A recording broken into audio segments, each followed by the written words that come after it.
In the heart of Atlanta's tech elite, David Carter has everything: power, wealth, and a sprawling mansion. But all the boardrooms in the world can't fix what truly breaks him. His 7-year-old daughter, Lily, has gone completely silent. No illness, no injury. Just a sudden, terrifying silence that even the best neurologists in America can't explain.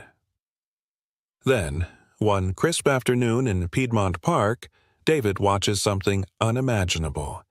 3 street kids gently approach Lily, and for the first time in weeks, she reacts. A flicker of joy, a sound, a connection.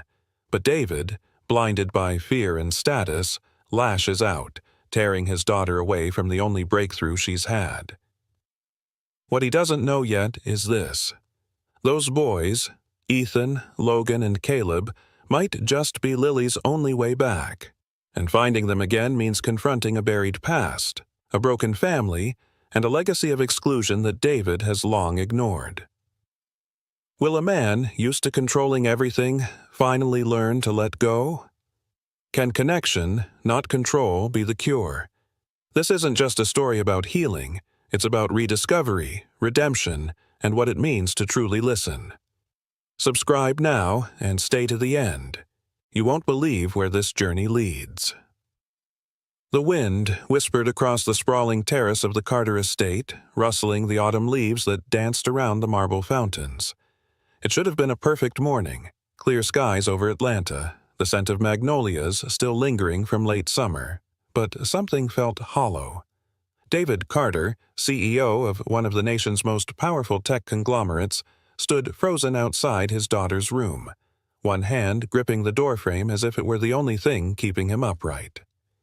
Inside, Lily sat on the floor with her favorite puzzle, unchanged for days. Her fingers moved the pieces methodically, yet her face remained blank, eyes distant. The vibrant child who once flooded their home with questions and giggles had vanished. In her place sat a girl of shadows, silent, detached, unreachable. It had started 4 weeks ago. No trauma, no fever, no fall. Just one day, Lily had simply stopped talking. David had mobilized everything. He flew in pediatric neurologists from Mayo Clinic, brought specialists from Emory to their private hospital wing. Countless brain scans, speech evaluations, neuro-linguistic tests, all came back clean. Selective mutism, one said. Possibly trauma-induced, another suggested, carefully sidestepping the word blame. But none had an answer that satisfied a man who built an empire on solutions. She was fine, he whispered to himself now, watching her shift another puzzle piece. She was just fine. His voice cracked, the sound unfamiliar in its helplessness. Behind him, Tom, his longtime driver and closest thing to a friend, cleared his throat gently. "Sir, your 9 o'clock with the investors is waiting on Zoom." David didn't move. "Reschedule it." "But," "I said reschedule it." Tom paused, then simply nodded. "Understood." David stepped inside the room, his Italian loafers clicking softly against the hardwood. Lily didn't look up. He knelt beside her, brushing a loose strand of blonde hair from her face. Her eyes flicked toward him just for a second, but said nothing. "Baby," he whispered, "I'm right here. Just say something. Anything."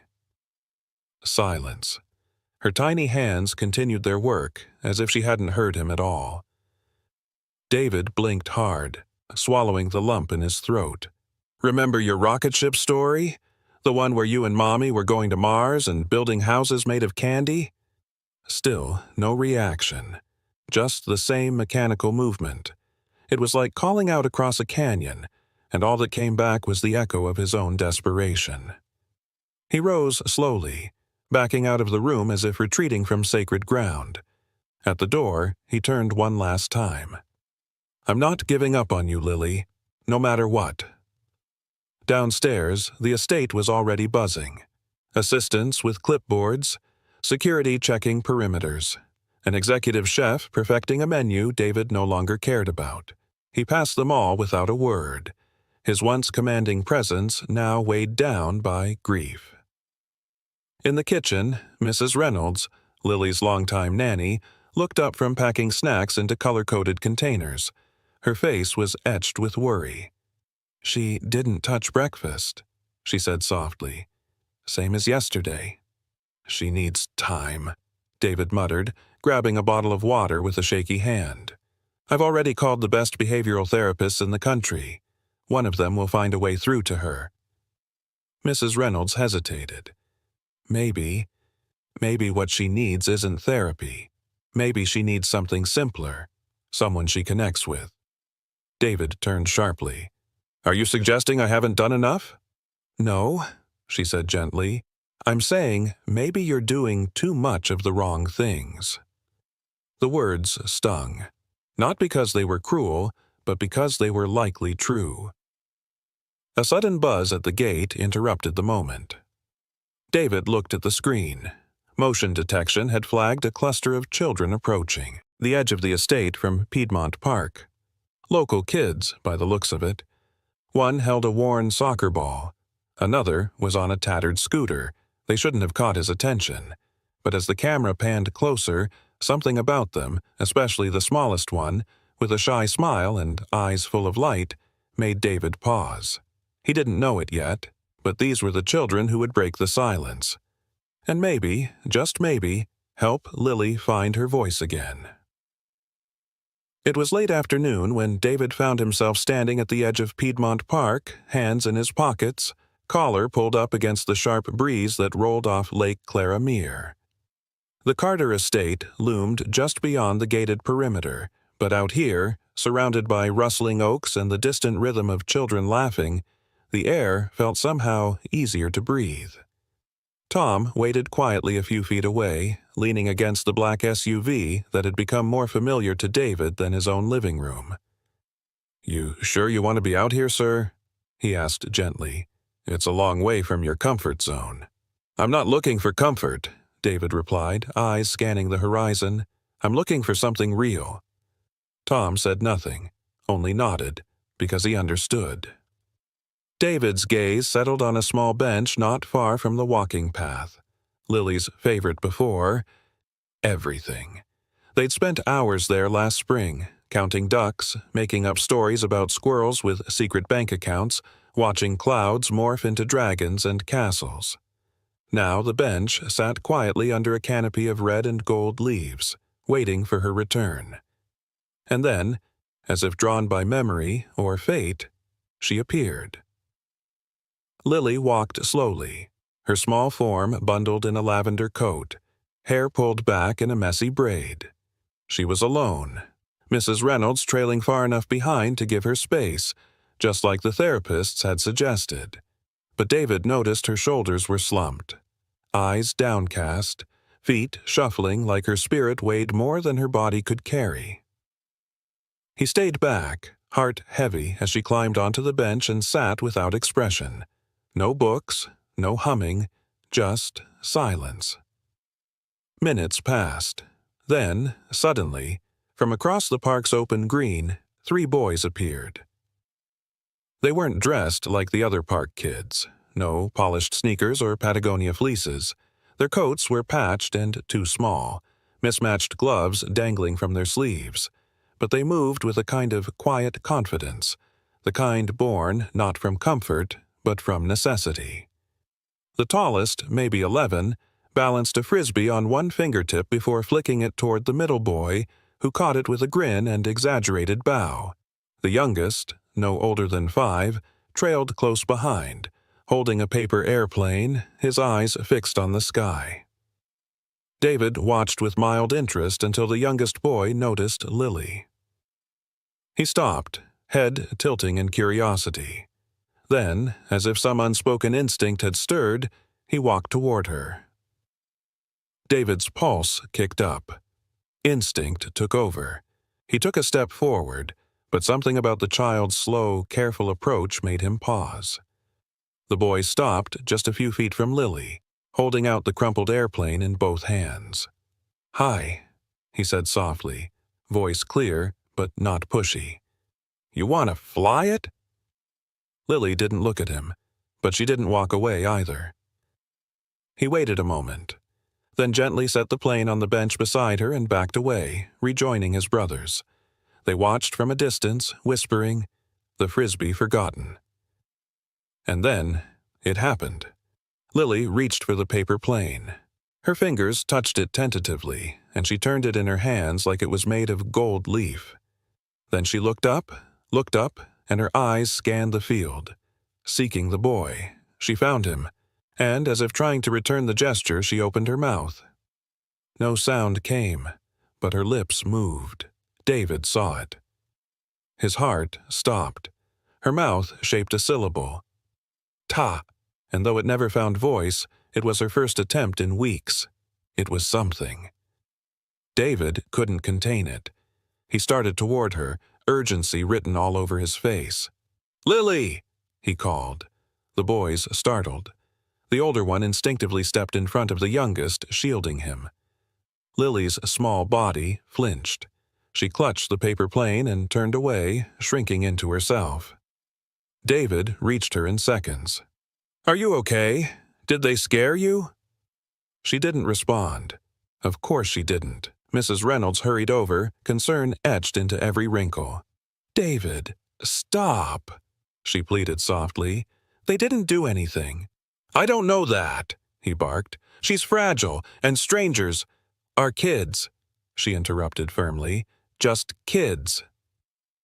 But David wasn't listening. The three boys stood frozen nearby, uncertainty in their eyes. The smallest one, still barefoot in hand-me-down boots, looked like he might cry.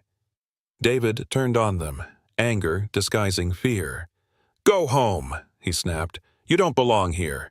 The older boy's jaw tightened, but he nodded and turned away, shepherding his brothers down the path. David stood there, breathing heavily, hands shaking. He looked back at Lily, who sat curled around the crumpled paper plane like it was the last gift she'd ever receive. He'd seen hope, and stomped it out in seconds. David Carter sat in his daughter's room that night, the overhead lights dimmed to a soft amber glow.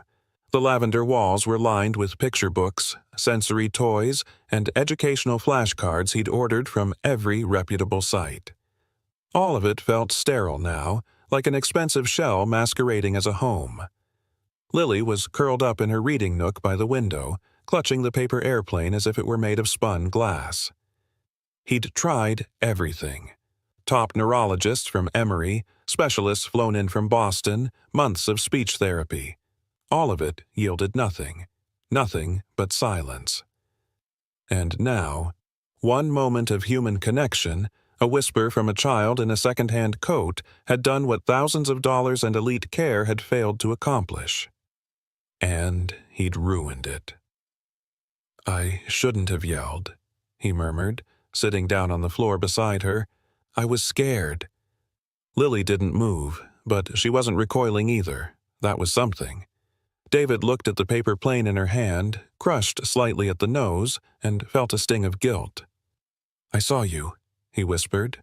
"I saw you try." Still nothing, but her breath deepened slightly, as if his words reached some quiet corner of her heart. Mrs. Reynolds knocked once on the doorframe, then stepped inside. "She hasn't let go of that thing since the park," she said quietly. "Maybe it meant something." David sighed, dragging his fingers through his hair. "It was a mistake. I misread the situation." "You were protecting her," she said, with a gentleness that didn't let him off the hook. "But David, you fired me in front of her. Fired me for trying to explain. That matters." His eyes closed. The shame sat heavy on his chest. "She doesn't need perfection," Mrs. Reynolds added. "She needs someone willing to listen, even when it's hard. Especially when it's hard." David nodded slowly. "I'll call Tom." "Tom?" she asked. "To find those boys." Mrs. Reynolds blinked. "You're serious?" "I need to fix this," David said, his voice suddenly raw. "For her. I need to understand what happened, and if it can happen again." The next morning, David waited in the front courtyard as Tom pulled the SUV to the curb. He looked exhausted, his tie askew, shirt sleeves rumpled. But there was something else in his face, something that hadn't been there in a long time. Hope. Fragile, untested hope. "Sir," Tom greeted as he stepped out of the vehicle. "You sure about this?" David nodded. "I need to talk to their guardian. I don't care how long it takes. I'll pay, I'll apologize, whatever it is. Just find them." Tom hesitated, then nodded. "I think I might know someone who can help. A woman named Betty Green, grandmother, lives out in Decatur." David's brows lifted. "You know her?" "No," Tom said plainly. "But she used to clean offices in the building where I started. Kept a scrapbook of her grandkids in her locker. Always talked about them. Said one of them could talk the rust off a doorknob and another could draw like he'd been touched by God." David's jaw clenched, emotions mixing in his chest. Regret, guilt, awe. "She sounds remarkable." "She raised them herself," Tom added, "after their mom passed. Never asked for handouts, just did the work." David looked out over the driveway, the city skyline looming in the distance like a reminder of everything he'd built and everything he'd overlooked. "Can you arrange something?" he asked. Discreetly. "I'll do my best," Tom said, "but if she says no, she means it." David gave a slow nod. "Then I'll wait, however long it takes." By that evening, David had returned to Lily's room. She sat on the floor with her back against the wall, flipping through a picture book without making a sound. He knelt beside her, holding out a fresh paper airplane, this one folded by his own hands. "I don't know if it'll fly right," he said, gently setting it on the carpet, "but I thought we could try again." Lily looked at it for a long moment. Then, slowly, deliberately, she reached out and touched the tip.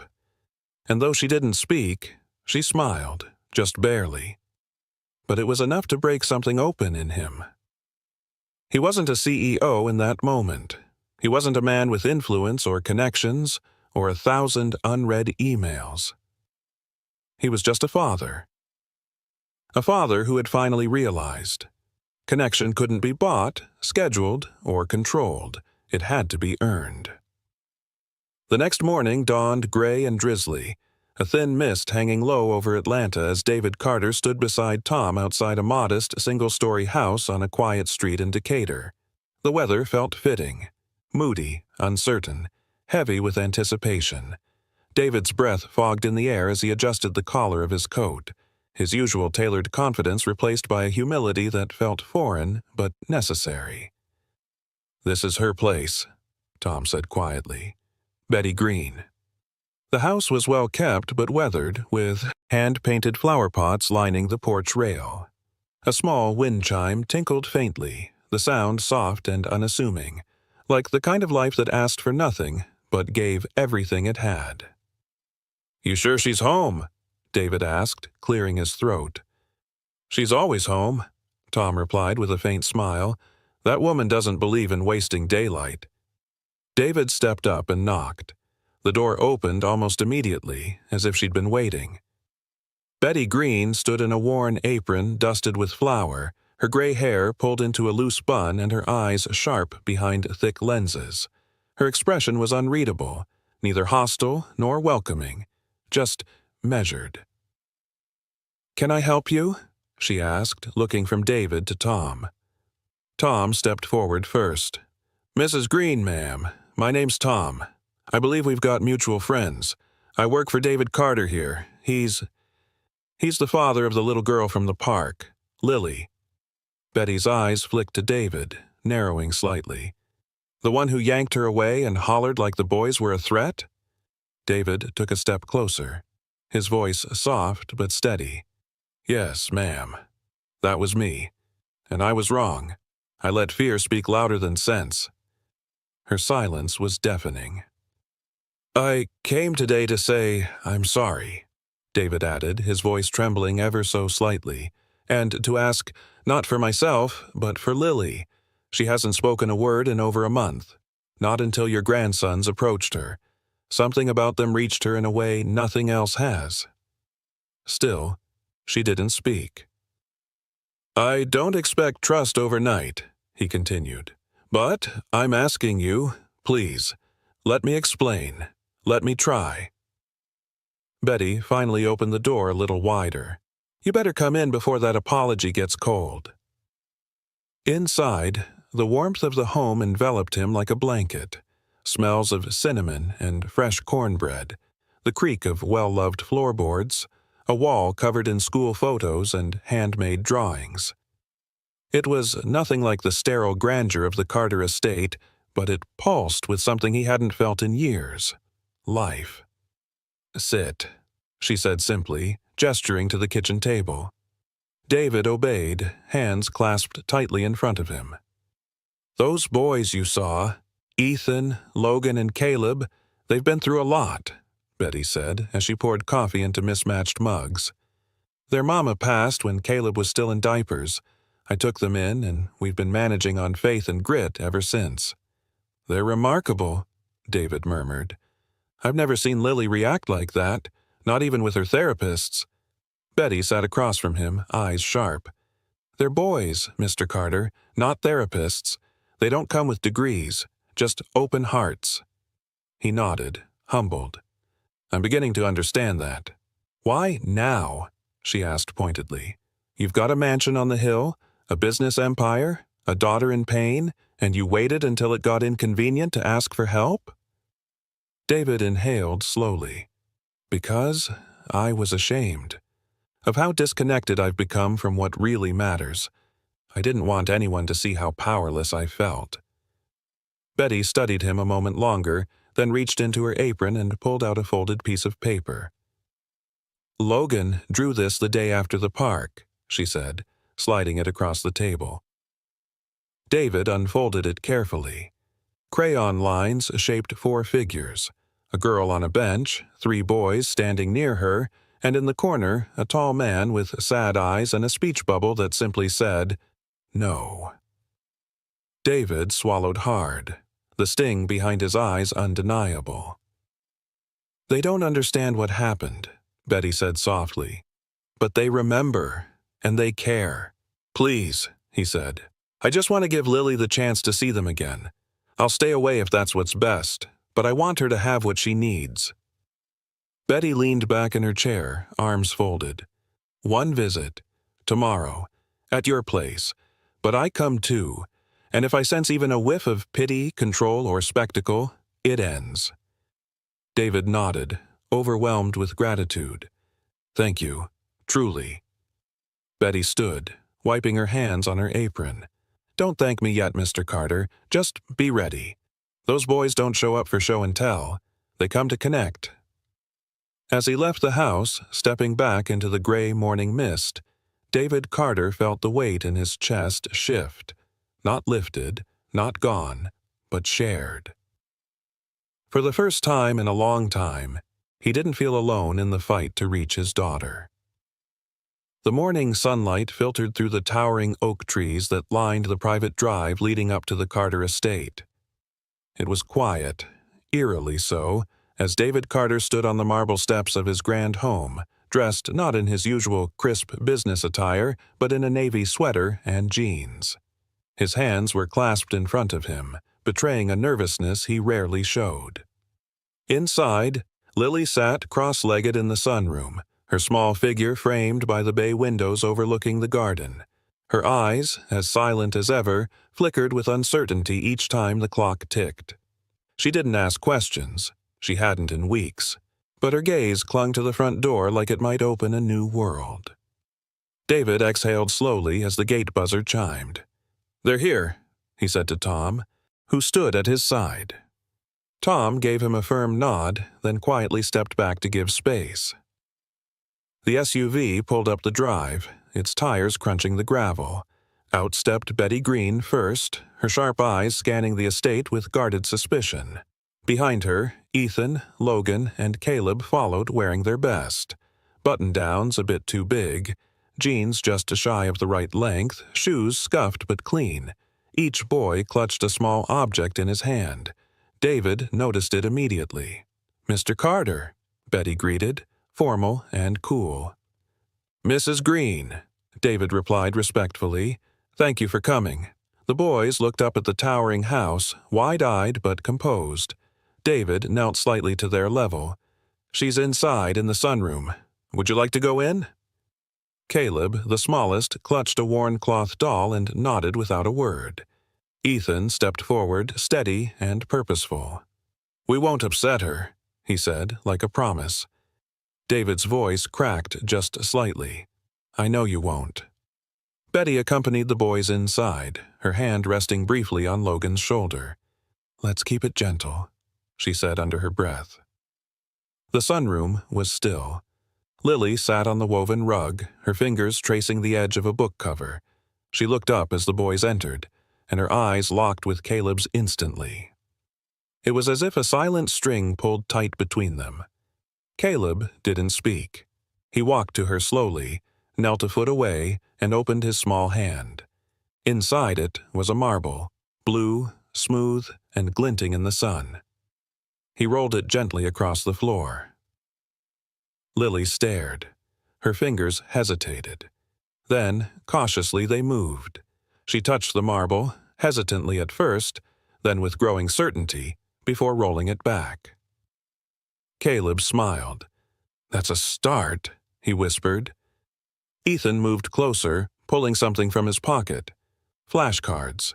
Homemade, cut from cereal boxes, drawn with thick crayons. One card had a simple face with a smile. Another had a sun. Another had a bird. He laid them in front of Lily carefully, like offerings at an altar. Logan, ever the observer, watched Lily's eyes move from card to card before sitting beside her and beginning to hum a soft tune. Low, calm, and comforting. For the first time in a month, Lily didn't flinch. David stood just outside the doorway, watching through the glass with his breath caught in his throat. He didn't dare enter. He knew instinctively this moment wasn't his. Not yet. Betty stepped beside him and murmured, "Let it be theirs, for now." Inside, Lily slowly picked up one of the cards, an image of a sun, and held it up. Ethan nodded gently. "That's right," he whispered. And then, like breaking through a storm cloud, Lily made a sound. Small, barely audible, but unmistakably real. "Ta," she said, mimicking Caleb's earlier whisper. Caleb beamed. "Yeah. Ta." David stumbled back a half step, one hand to his chest, the other gripping the doorframe. His knees threatened to buckle. Tom caught his arm from behind, steadying him. "She said something," David gasped, emotion breaking through years of composure. "She said something." Betty's face softened, a hint of her sternness melting. "She's got a reason now. That's all she ever needed." Inside, Lily was now seated with all three boys around her, the cards spread like a language between them. She pointed to the bird. Ethan chirped like one in return, making her blink in surprise. David watched her tiny smile bloom, faint but there, and something inside him fractured and healed at the same time. "She smiled," he said, stunned. Betty looked at him and replied, "And you saw it, because for once you slowed down long enough to be here." As the afternoon sun shifted across the floor, a new rhythm was beginning. The boys didn't fix Lily. They joined her. And in doing so, they brought back a piece of her the world thought was lost. Mornings at the Carter estate began to change. Instead of silent hallways filled with echoes of solitude, laughter now drifted from room to room, punctuated by the gentle shuffling of slippers, cardboard flashcards rustling like leaves, and the occasional triumphant shout when Lily successfully mimicked a sound. It wasn't loud, it was hopeful. By the third day, a rhythm had quietly emerged, tender and makeshift but undeniably real. The boys weren't guests anymore. They moved with the familiarity of family. Breakfasts were now shared at the long oak table that had sat untouched for months. Caleb always sat beside Lily, the two of them communicating through gestures and soft syllables, each one like a stepping stone across a frozen river. David often watched from the head of the table, hands clasped, heart full yet aching, unsure how to step into this world that had formed around him. "You don't need to fix it, sir," Tom had said one morning, quietly placing a hand on David's shoulder. "You just need to be present." And so, he was. Present. Ethan took the lead when it came to language. Armed with colored paper, glue sticks, and unwavering patience, he created new flashcards each morning before Lily woke up. Each card was a new piece of vocabulary: a smile, a raindrop, a tree, a piano. He spoke them slowly, deliberately, encouraging Lily to shape the sounds in her mouth even if they never escaped her lips. "She knows them," he said one evening to David. "She's just figuring out her way to let them out." Logan, the quiet engineer of the group, transformed cereal boxes into communication tools. He designed a matching board for Lily with hand-drawn images and Velcro strips. She used it like a language bridge, plucking symbols and placing them in a row: sun, happy, bird, music. "That one," David whispered, watching from the doorway as she pressed a small picture of a piano to the Velcro. That one was her favorite before everything changed. Lily pointed again. Logan noticed the tears in David's eyes but didn't say anything. He simply nodded and whispered, "We can make her a new favorite." Caleb, soft-spoken and observant, remained her quiet shadow. He wasn't concerned with language or tools. He offered Lily what no specialist ever could: presence without pressure. He took her hand when they walked. He hummed beside her when they sat in the sun. He was her mirror, her constant, the one she trusted most. Betty watched all of this from the margins, arms folded, eyes never missing a beat. She still didn't trust David, not fully, but she saw the way he lingered longer at the table, how he began kneeling beside Lily instead of standing above her, how he let Ethan correct him when he mispronounced a word on a card. Late one night, after the boys had gone to bed, Betty found David in the study, staring at a wall of framed business accolades. "I spent my whole life thinking I could solve anything," he said, voice low. "Money, systems, negotiation, there was always a lever I could pull, but with her, I couldn't reach her." Betty approached slowly, her expression not unkind, but firm. "Because you were trying to lead with your head. She doesn't need a CEO, she needs her father." David's eyes clouded. "Do you think it's too late for me to be that?" Betty didn't answer immediately. She turned her gaze to the family photo on his desk. Lily, at 4, mid-laugh, her arms wrapped around his neck. "She hasn't given up on you," Betty finally said, "so I'd say you're lucky." The next morning, Lily initiated something new. While the boys prepped her flashcards and David sat beside her on the rug, she reached into her small satchel and pulled out a card herself. She held it up. "Tree," Ethan said gently. Lily shook her head. "Leaf?" Logan guessed. She pointed again, tapping the image twice, her brow furrowed. David leaned in. "Lily, is it favorite?" Lily looked at him, then at Caleb, and back again. She tapped her chest, then the card. "Home," she whispered, barely audible. The room fell completely silent. Ethan dropped his marker. Logan's eyes went wide. Caleb just smiled. David choked back the surge in his chest. "Yes," he said, kneeling down. "Yes, baby. This is home."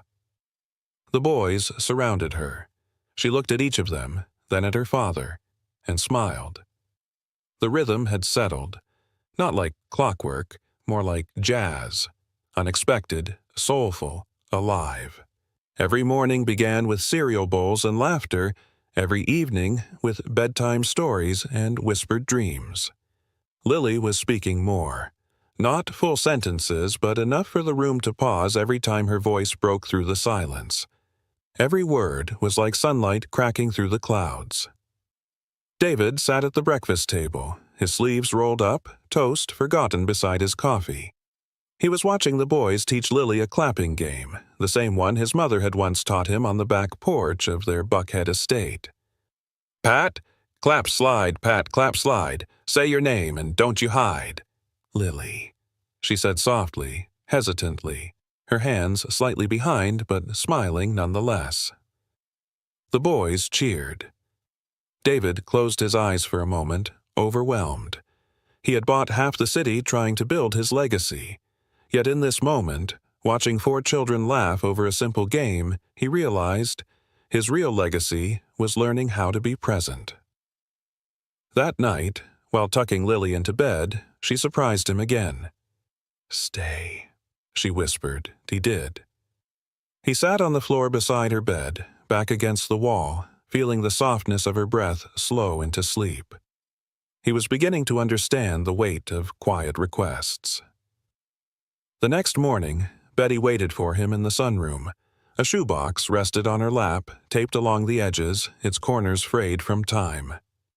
"I wasn't sure whether to give this to you," she said, her voice even. "But after seeing you with her, well, you've earned a piece of the truth." David sat opposite her and took the box gently.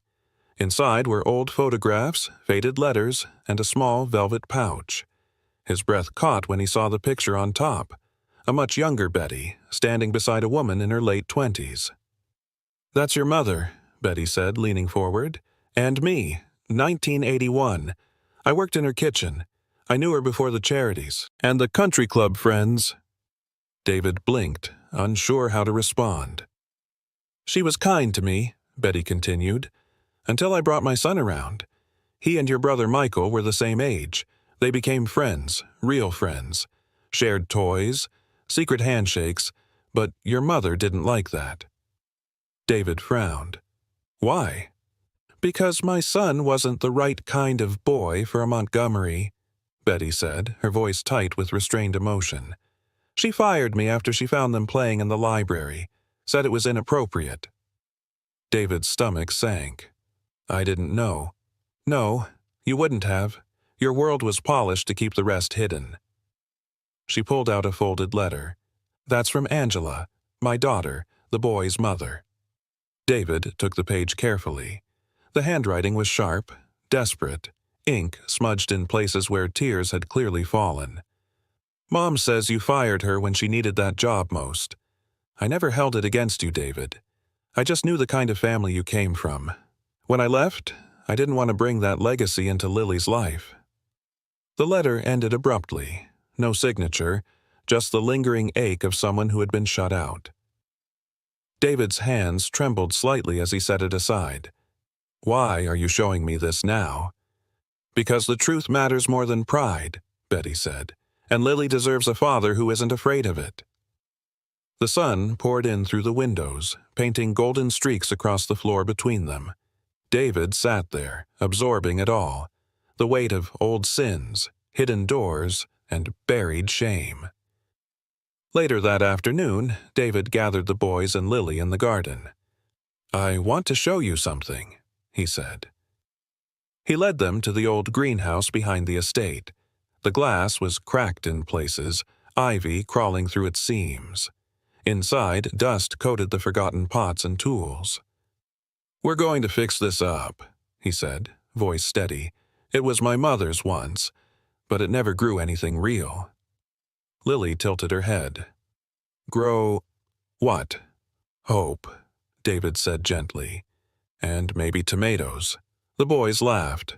Caleb grabbed a nearby watering can and dumped out the dust. Logan picked up a trowel. Ethan opened the shuttered windows. Lily stepped inside last, pausing, then quietly saying, "Home." David turned away briefly, his heart clenched tight. That night, he stood in front of a full-length mirror in his closet. For the first time in years, he wasn't wearing a suit. Just jeans, a sweatshirt, a dad. And, for once, he liked what he saw. The morning sun rose slow and soft over the Carter estate, casting warm light through the old greenhouse windows now scrubbed clean. Inside, Lily knelt beside a row of seedling trays, gently patting soil over a line of cherry tomato sprouts while Caleb hummed beside her. Logan labeled popsicle sticks with the names of each plant, and Ethan measured water in an old yogurt container, his tongue poking from the corner of his mouth in concentration. David stood at the doorway, watching with quiet reverence. These small moments, mundane, even forgettable to most, had become sacred in his world. His daughter had begun speaking in sentences again, not full ones, but enough to fill the silence of his once lonely home. And the boys, those beautiful, brave boys, had grown from strangers into something he couldn't quite name yet, but deeply felt. Then the phone rang. It was Tom. "Sir?" Tom's voice was careful, measured, but beneath it pulsed something unsettled. "Angela's back." David froze. His eyes shifted to the children, laughing, focused, unaware that the axis of their world had just tilted. "She showed up at the shelter this morning," Tom continued. "Says she's been clean for almost a year, wants to see the boys." David's hand gripped the phone tighter. "Did she say where she's staying?" "She's with a church group in East Atlanta, rebuilding, trying, from what I can see." David exhaled slowly, conflicted. This was the mother of the boys who had healed his daughter, the woman who, for all her mistakes, had raised 3 remarkable sons. But what would her return mean? For them, for Lily, for him. That afternoon, the boys were painting signs for the garden when Betty stepped onto the porch, her face unreadable. "Boys," she said gently, brushing her hands on her apron, "your mama's come back." Silence fell over the porch. Caleb dropped his brush. "Where is she?" Logan asked first, cautiously. "She's at the shelter. Said she wants to see you," Betty replied, her voice trembling slightly. "I told her you've been staying here, that things are different now." David stepped out behind her, unsure if he should speak. Ethan looked up at him, then to his brothers, then back to Betty. Can we go?" Betty nodded, her eyes already moist. "Of course." The shelter hadn't changed much. The same chipped tile, the same buzzing light in the hallway, but standing in the common room was a woman who had, at least a little. Angela looked thinner, tired, but there was something else in her posture, a steadiness, a humility that hadn't been there before. Her eyes, though glassy, were clear. She wore a church shirt and carried a folder tucked under one arm. When the boys entered, she turned slowly, as if afraid to look too eager. "Hey, babies," she whispered, voice breaking. For a second, no one moved. Then Caleb ran forward first, colliding into her waist. Logan followed next, then Ethan, slower, more tentative. Angela dropped to her knees, arms wrapping around all 3. "I missed you," she choked, pressing kisses to their heads. "Every single day." David stayed back, hands in his pockets, watching quietly. Betty stood beside him. "She asked to see Lily," she said under her breath. "Didn't push, just asked." David hesitated. "And?" "I said I'd leave that to you." Angela eventually looked up, wiping her eyes, her gaze finding David across the room. She stood slowly, nerves visible in the trembling of her fingers. "Mr. Carter," she said softly, "thank you for keeping them safe, for loving them." David's throat tightened. "They made it easy." Angela nodded, smiling faintly. "I know I've made mistakes, but I've been clean. Almost a year. I've been through programs, therapy. I want to be part of their lives again, even if it's just small." He nodded slowly, cautiously. "What do you want?" Angela glanced down at her folder. "I want to work, do something that matters, build something new, for them, and maybe for Lily too, if she'll let me." The folder held sketches, plans for community outreach, youth mentorship, garden programs. David glanced at her, truly seeing her for the first time. She wasn't the woman he'd imagined when Betty first told him about her. She wasn't broken. She was rebuilding. Quietly. Humbly. And maybe, just maybe, she belonged here too. "I might have a place for you," he said quietly, "at the foundation." Angela blinked, stunned. "You'd trust me with that?" "Not fully," he replied honestly. "Not yet, but I believe in second chances." She nodded slowly. "Then I'll earn it." As they stood there, two parents shaped by loss, guilt, and redemption, the boys looked on, unsure what would come next. But something about the moment felt like the beginning of something new, something that might, in time, become whole again. The dining room at the Carter estate, once used for stiff corporate dinners and elegant fundraisers, had taken on a different life lately. Instead of polished silence and polite conversation, it now echoed with laughter, forks clinking against mismatched plates, and the occasional sound of juice spilling onto the table. And, for the first time since Lily's birth, David didn't mind the chaos. Angela sat at the far end, nervously watching the boys eat like they hadn't seen food in days. She glanced toward Lily, who sat between Logan and Caleb, softly tapping her spoon in rhythm with Caleb's humming. Her eyes caught Angela's for a brief second before darting away. David noticed it. Small. But something. Angela had helped cook the meal. Spaghetti, garlic bread, and a big bowl of salad she insisted the boys help toss. Betty had smiled from the kitchen doorway, arms crossed, watching Angela instruct them with the gentle authority only a mother could wield. "Pass the bread, please," Caleb said, nudging Lily.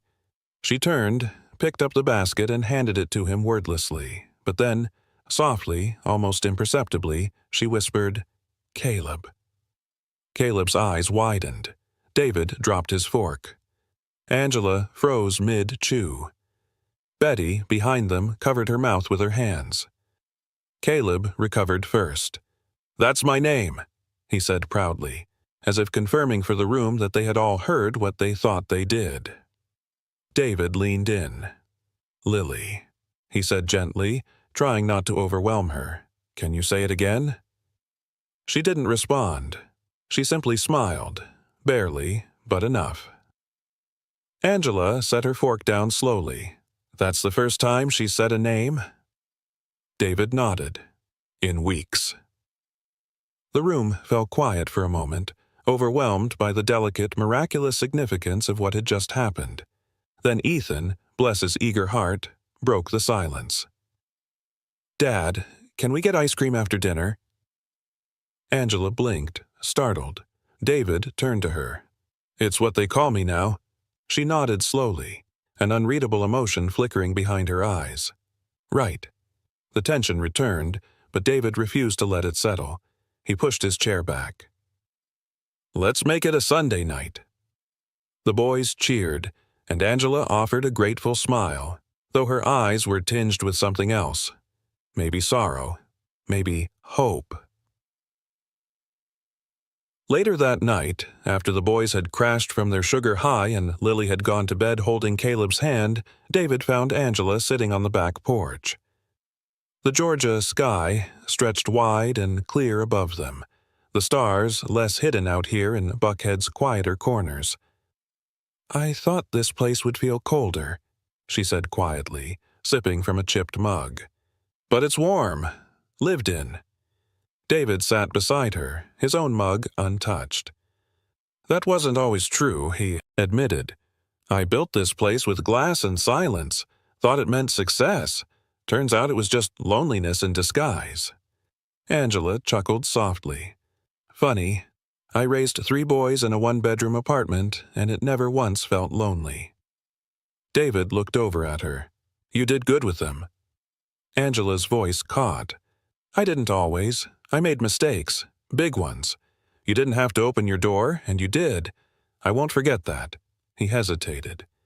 "I didn't do it for you. I know." They sat in silence. the kind that only happens between people who have both hurt and healed in unequal measure. "Do you think," Angela finally said, "there's a place for me here, with her?" David didn't answer right away. He watched the night wrap around the trees, listened to the wind whistle softly through the branches. "I think Lily is choosing her family now," he said.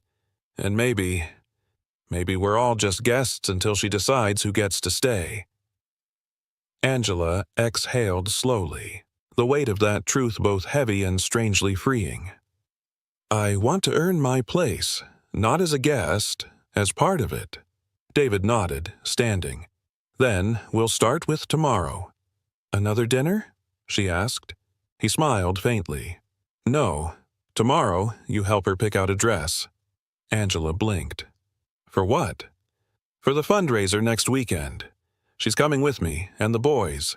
And you, if you're up for it." Angela stared at him, stunned.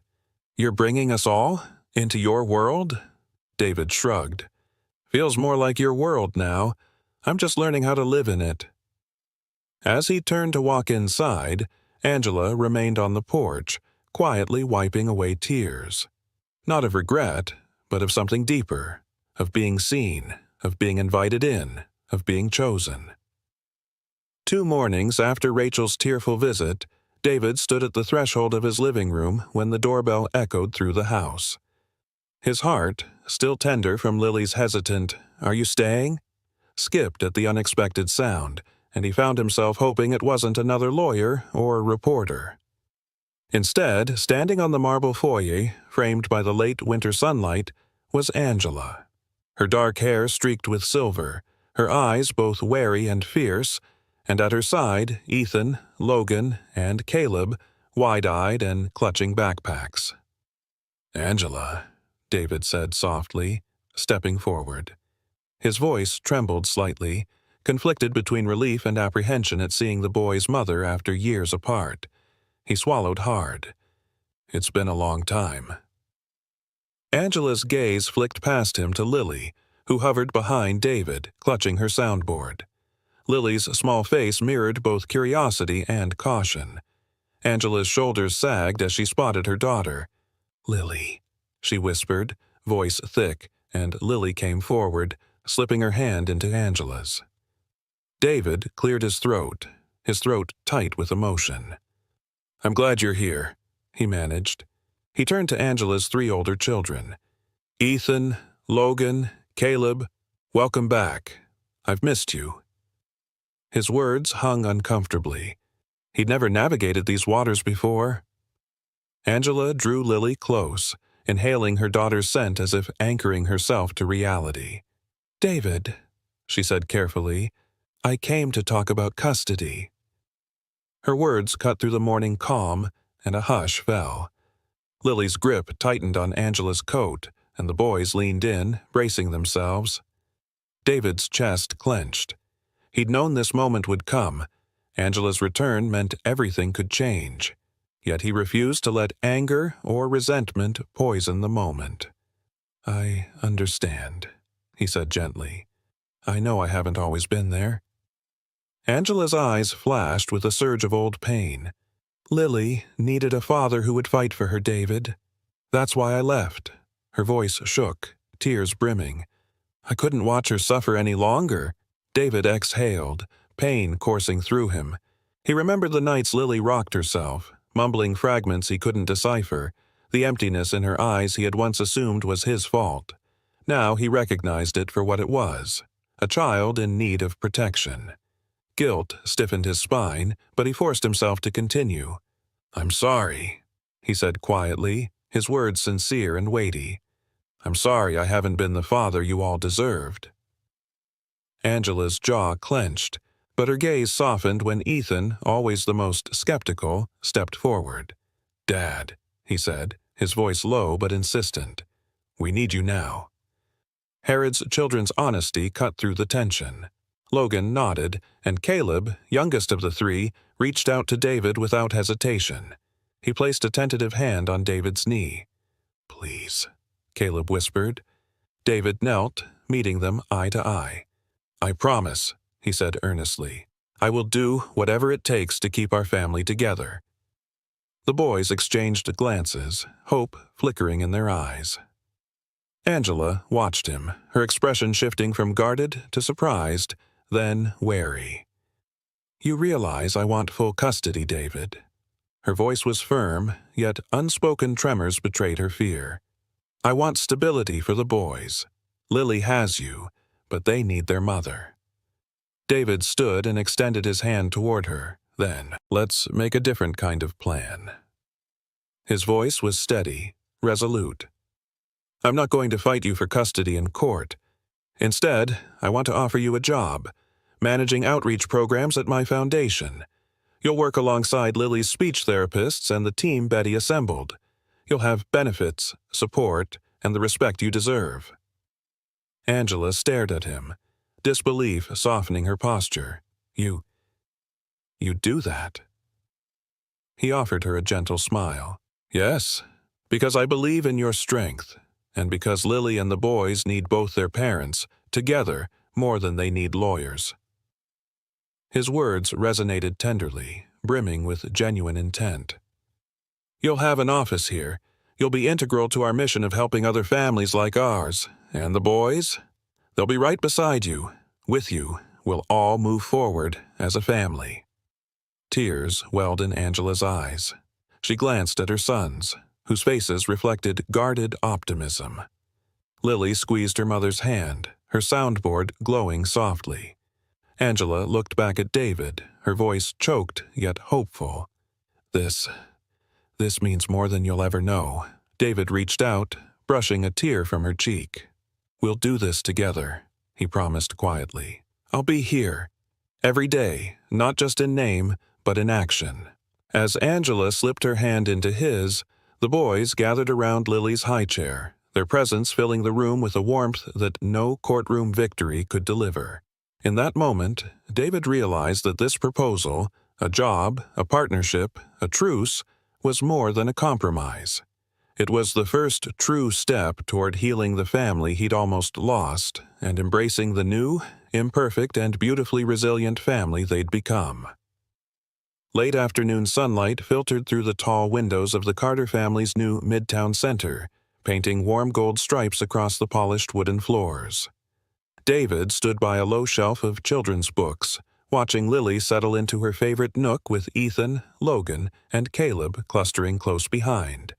Their laughter echoed softly off the walls. Light, hopeful sounds he had once believed he'd never hear again. He turned at the soft click of the front door and saw her standing there. Rachel, his ex-wife of 7 years, looking more fragile than he remembered, yet undeniably present.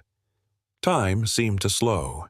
Rachel's eyes, the same gentle hazel that once captivated him, widened uncertainly as she took in the scene.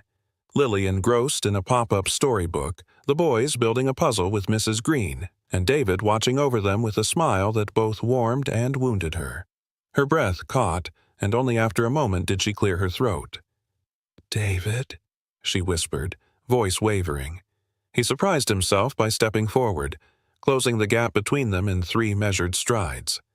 "Rachel," he said quietly, emotion thick in his throat. "I wasn't expecting you." She glanced at the children, then back at him. "I saw the video," she admitted, eyes glistening. Lily's first full sentence. "Are you staying?" Her voice cracked on the words. I had to see for myself." Guilt and longing warred in her expression. "I heard she's thriving." David swallowed. He remembered the anguished nights she'd left him, devastated by Lily's silence and his own helplessness. Now, her absence had nearly cost them all. "I'm here," he said simply, meaning far more than those 2 words suggested. Rachel's gaze flicked to Lily's soundboard sitting on a small table nearby. Lily looked up, bright-eyed and curious, her face lighting when she recognized Rachel. She pressed a button and the gentle voice chirped, "Are you staying?" Instantly, Rachel's composure crumbled. Tears spilled freely as she crossed the room and knelt before her daughter. Lily's eyes widened in surprise at her mother's tears. "Mom?" she typed, voice trembling in the mechanical tones of the device. Lily mimicked the word with her mouth. "Mom?" Softly, as if tasting the sound for the first time. Rachel reached out, brushing Lily's hair from her face. "Oh, sweet girl," she murmured, voice choked with emotion. "I'm here. I'm staying. If you'll have me." She turned to David, tears glistening down her cheeks. "I'm so sorry," she sobbed. "For—" David knelt beside them, placing a steadying hand on Rachel's trembling shoulder. "You don't have to apologize anymore," he said warmly. "She's been waiting for you." His eyes glistened as he gestured toward Lily, who now giggled shyly at the sight of her parents reunited. Mrs. Green stepped forward, offering tissues with a soft smile. "It's a beautiful moment," she observed gently. "Families heal in their own time." Rachel accepted the tissues, dabbing her eyes before turning back to her daughter. Lily pressed the soundboard again between them. "Mom," she repeated, more confidently this time. Rachel's tears flowed anew as she enveloped Lily in a tender hug. Ethan, Logan, and Caleb watched in rapt attention, then crept forward until Lily's 4 older siblings formed a circle around the reunion, silent, sentinels of joy. Rachel lifted her head and met David's eyes.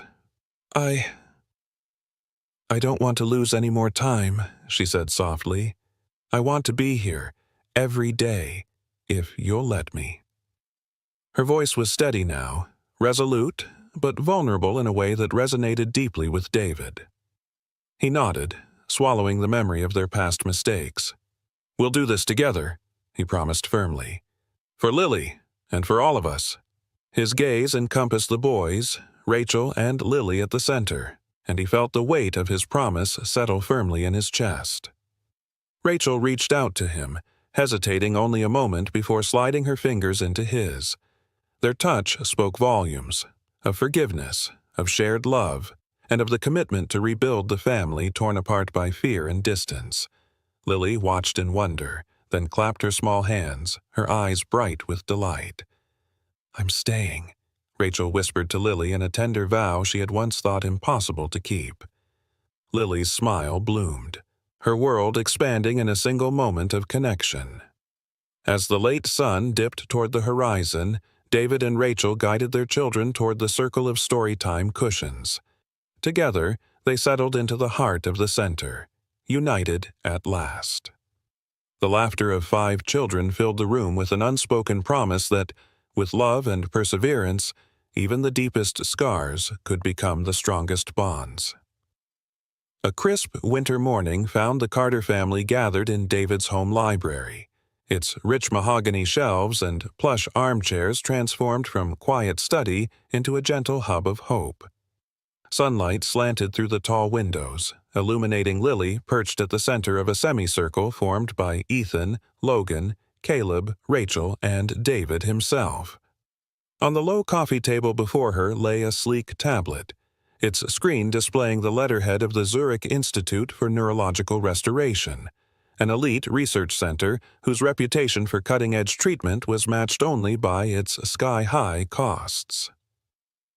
David cleared his throat, the careful gravity in his voice betraying his pride and his apprehension. "Lily, sweetie, this is from the Zurich Institute. They've reviewed your case, your remarkable progress with the boys and your soundboard work, and they're offering you a place in their experimental speech restoration program." Paused, glancing at Rachel, who sat beside him, her fingers lightly resting on his arm. "They believe this could help you speak more naturally, give you a chance at full conversation without the board." Rachel's eyes brimmed with hopeful tears. "It's an incredible opportunity," she whispered encouragingly. "They have specialists there who've restored speech for children with far more complex conditions." Ethan leaned forward, his youthful sincerity shining through. "Lily, imagine if you could say anything you wanted. Tell us jokes with your own voice. I'd love to hear you laugh out loud." Logan, ever the pragmatist, added quietly, "It could open so many doors for you. School, friends, everything." Even Caleb, normally soft-spoken, nudged his sister's knee. "You could teach me more words," he said earnestly.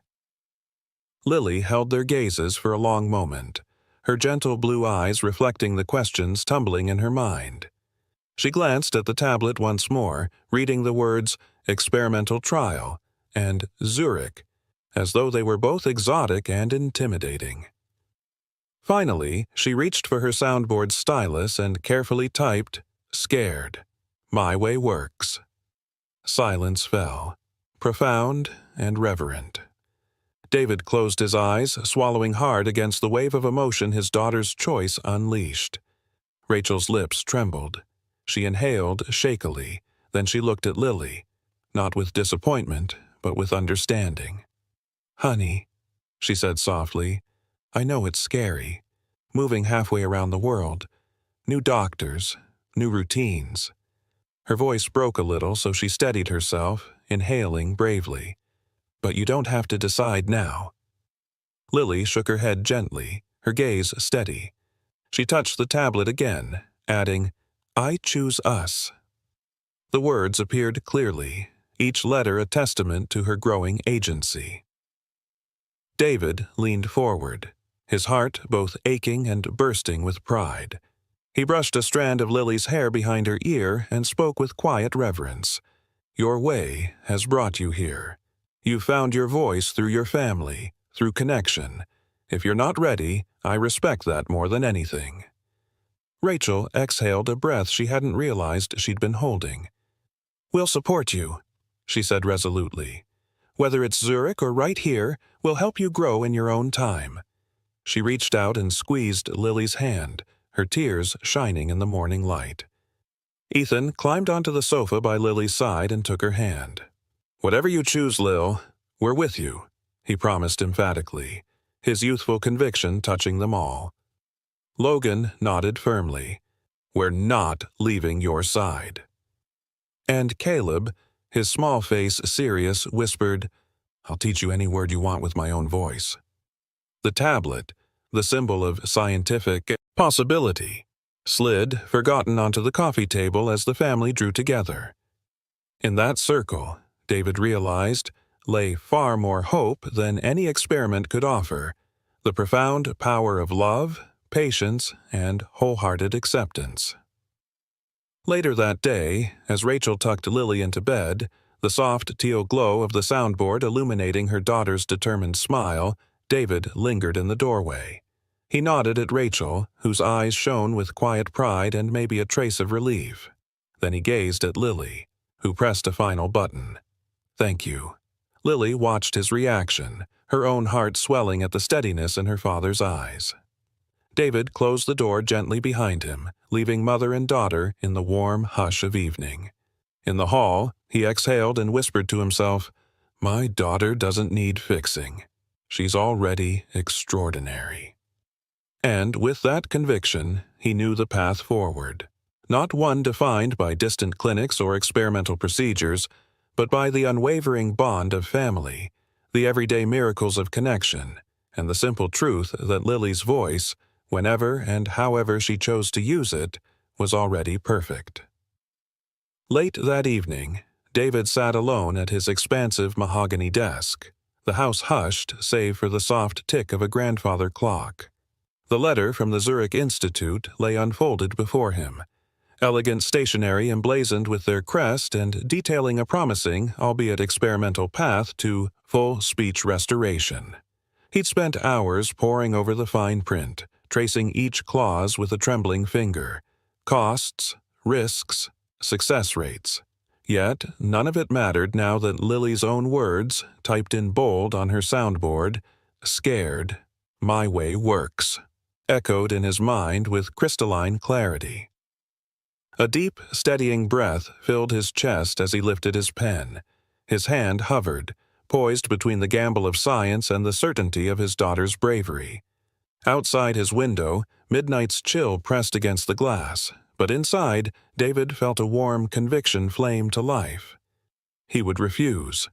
No clinic, no distant laboratory, no sterile procedure would supplant the sanctuary they had built together.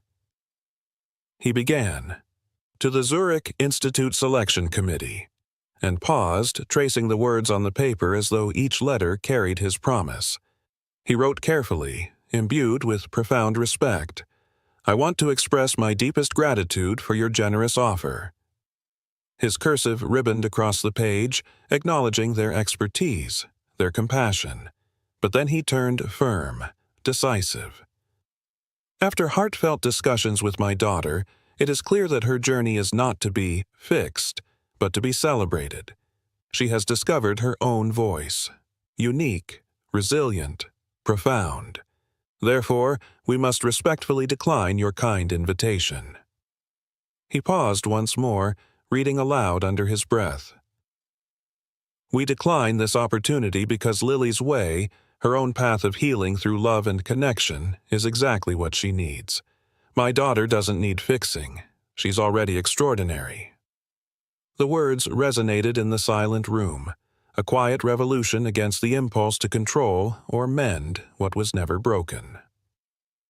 He sealed the letter and scanned his address list for the direct email of Dr. Elena Meyer, Zurich's lead neurologist. His finger shook only slightly as he attached the file. A single, resolute click, send, and the message dissolved into the digital ether.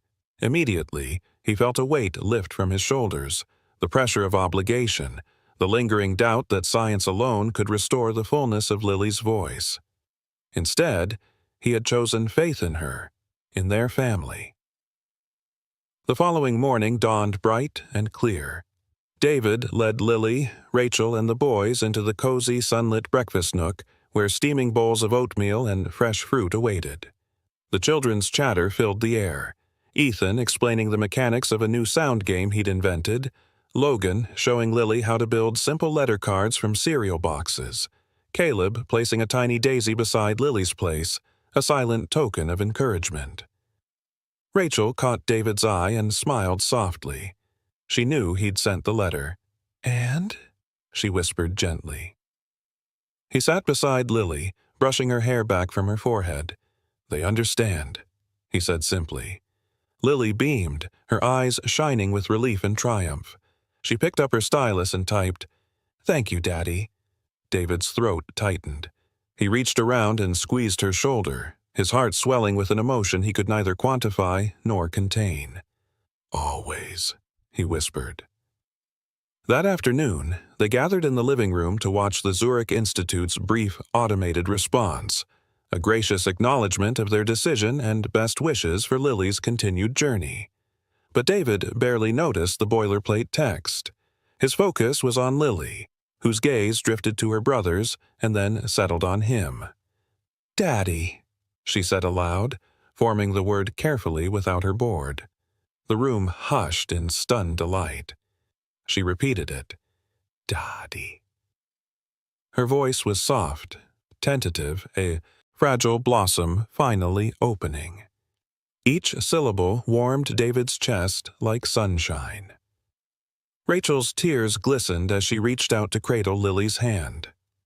Ethan jumped up, cheering ecstatically, while Logan and Caleb joined in applause, their exuberant joy echoing through the room. For a moment, the grand piano in the corner, long silent, seemed to beckon David. He rose and sat before the keys, playing a simple chord progression. Lily's eyes followed the melody, and though she didn't join in song, she tapped her fingers on the armrest in rhythm, her spirit dancing in harmony. That evening, as the family settled down for dinner, David raised a glass of sparkling water in a quiet toast. "To Lily," he said warmly, "who taught us that love speaks louder than any lab report." Rachel clinked her glass against his, eyes shining. "And to trust," she added, "in the extraordinary ways our family finds its voice." Lily grinned broadly, typing a final message on her board. "Family good." Their laughter filled the room, a chorus richer than any experimental success. David Dixon, billionaire CEO, crusader for breakthroughs, had relinquished scientific ambition in favor of something infinitely more precious, honoring his daughter's wisdom and cherishing the imperfect, beautiful melody they created together each day. In that resolute choice, he found his greatest achievement yet. One year had woven itself into memory since David declined the Zurich program and chose instead to follow his daughter's lead. Now, on a crisp spring morning in midtown Atlanta, the very air seemed to tremble with anticipation. Sunlight danced through the towering glass facade of the Carter Logan Academy, the inclusive school David had founded and named in Lily's honor. Students clustered along the front steps, chattering excitedly. Parents and teachers adjusted flower arrangements in the lobby. And, everywhere, balloons in Lily's favorite soft lavender hue bobbed like hopeful dreams against the sky. David stood near the entrance, heart hammering with proud trepidation. He wore a tailored suit, one he rarely donned these days, but had swapped his customary tie for a simple lavender silk scarf, an homage to Lily. Beside him, Rachel grasped his hand gently, her eyes bright and unwavering. The boys, Ethan, Logan, and Caleb, pressed close, their faces alight with unfiltered excitement, as they waited for their sister's moment to arrive. Inside, the gymnasium had been transformed into a makeshift auditorium. Folding chairs formed neat rows, while a makeshift stage, framed by ribbons and soft spotlights, seemed to beckon for the day's star. A hush rippled through the crowd as Lily stepped forward, her freshly grown confidence radiating in every carefully measured step. She wore a simple white dress, embroidered with tiny daisies, a nod to the flowers she once sold on Fifth Avenue, a symbol both of humble beginnings and flourishing hope. David's breath caught as Lily mounted the stage and paused, surveying the faces before her, her family, her friends, her teachers, and dozens of children whose journeys, like hers, had taken unique detours. The room fell into reverent silence. Lily's eyes glittered with a mixture of nerves and determination. She tapped her soundboard gently, as if greeting an old friend. Then, with deliberate grace, she pressed the single button for "Thank you." Her voice, clear and confident, spilled into the room like sunlight through storm clouds. "Thank you for giving me my voice." The soft exclamation echoed off the walls, and for a moment no one moved, as though time itself had paused to honor that phrase. Then, as if released, the audience erupted into applause, loud, joyous, heartfelt. Ethan beamed up at his sister, his analytical mind cataloging every nuance of her speech while his heart swelled with brotherly pride. Logan clapped so enthusiastically he nearly tumbled from his seat, and Caleb, ever the artist, wiped a tear from his cheek and declared to no one in particular, "That was beautiful." David felt a lump rise in his throat. He closed his eyes to savor the moment, to etch the sound of Lily's voice into his memory. When he opened them again, he saw Mrs. Patel, the speech coach who had nurtured Lily's first sounds. Maria, Lily's former nanny turned teaching assistant, rooting for her endlessly, and Angela, the boy's mother, whose unexpected partnership had become a cornerstone of their blended family. Each face reflected the same awe and affection. As the applause died down, Lily pressed another button. "Welcome," she said, gesturing broadly to the colorful banners behind her. "Carter Logan Academy, a place where every voice matters." Parents wiped tears away.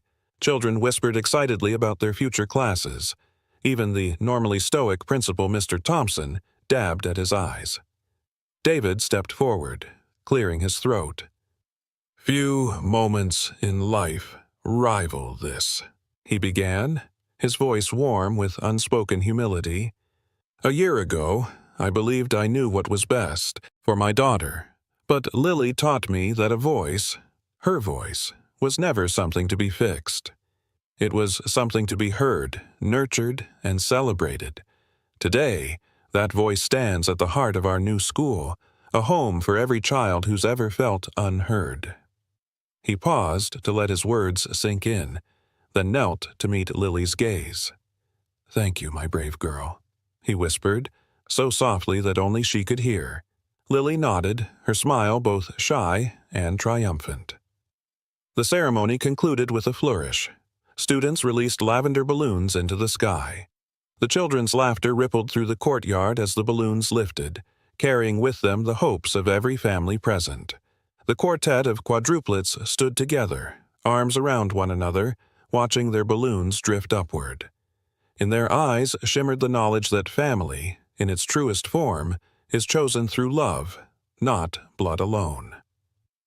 That afternoon, as the school's halls teemed with visitors exploring classrooms, Lily led her brothers on an impromptu tour. She showed Ethan the library's soundproof reading nook, Logan the maker space outfitted with adaptive technology, and Caleb the art room where students could paint, sculpt, or simply be still. At the final door she paused, turning to face David and Rachel. "This is where I want to teach when I grow up," she declared, her voice steady with conviction. David swallowed, pride and wonder mingling in his chest. "You'll be an incredible teacher," he promised, emotion thickening every word.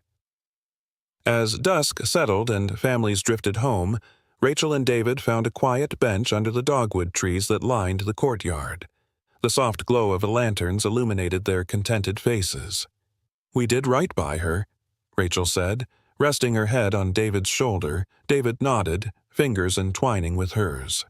"She found her voice," he said, "and in doing so, helped us create a place where every child can find theirs." Above them, the final lavender balloon disappeared into the dusky sky, an unspoken testament to a family's journey from fear to faith, from silence to song. And as the lights of the Carter Logan Academy shimmered behind them, they knew this was only the beginning of countless voices waiting to be heard.